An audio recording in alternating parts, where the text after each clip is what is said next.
Chinese President Xi Jinping has called on leaders at a Central Asian summit to resist what he describes as external interference. He was speaking at the main meeting of the Shanghai Cooperation Organisation, or SCO, held in Kazakhstan's capital.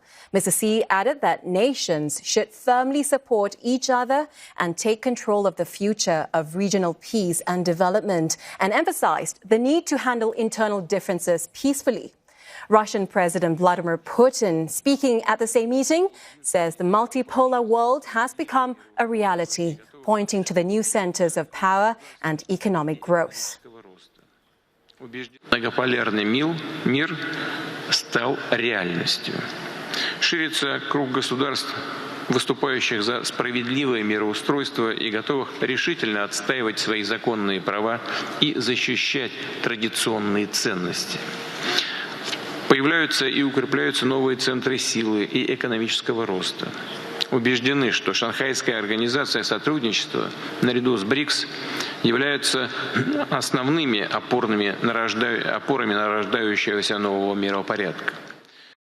Both China and Russia have expanded the SCO, which was founded in 2001, with Central Asian nations to include India, Iran and Pakistan as a counterweight to the West. It just welcomed the addition of close Russia ally Belarus as the 10th permanent member. Bilateral meetings have continued on the sidelines of the summit. For the second day, Chinese Foreign Minister Wang Yi and his Indian counterpart Subramaniam Jaishankar have agreed to hold more talks to resolve protracted border tensions. Now, this is the first high-level contact between the two sides after Indian Prime Minister Narendra Modi's government secured a record third term last month.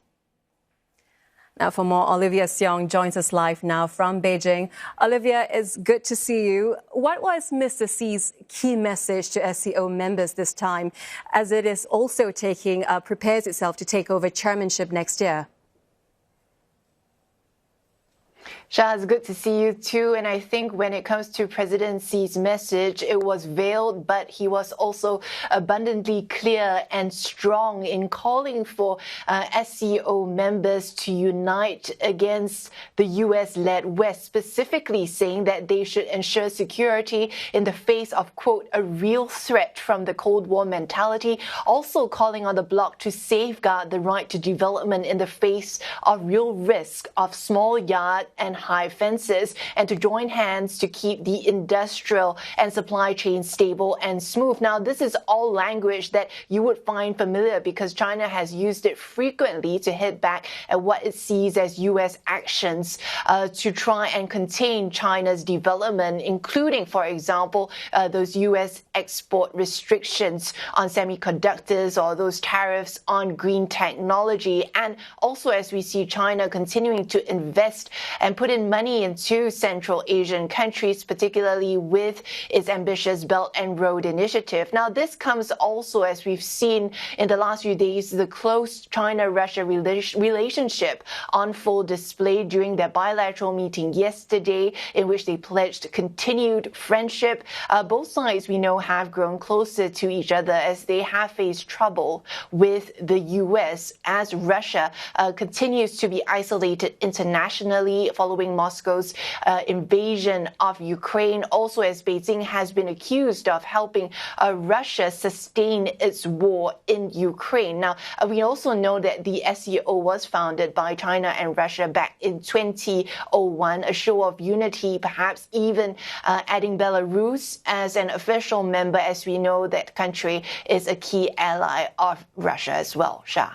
Meanwhile, Olivia, India's leader Narendra Modi is absent from the meeting, sending his foreign minister instead. What could this possibly signal about China's and India's ties?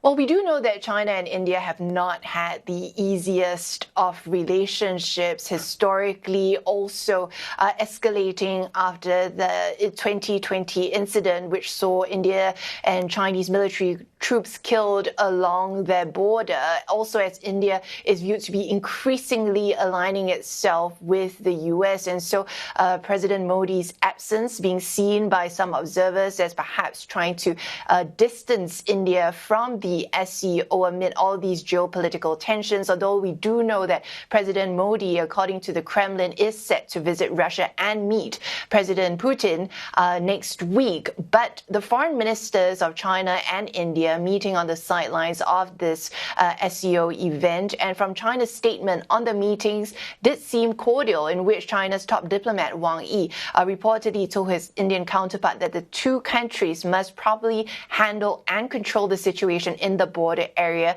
and actively resume normal exchanges. But perhaps we also do know that China and India continue to vie for influence in what's known as the Global South, this group of developing countries that President Xi, we had just heard, recently talk about the need for these countries to band together and cooperate more and play a leading role on the world stage. And so all this comes amid a geopolitical tussle between India and China for influence in the Global South. India also considering itself a part of these developing countries, and as China continues to look to provide a counterbalance to what it has called Western hegemony. Shah. All right, Olivia, thank you for that. Olivia Siong there reporting live from Beijing.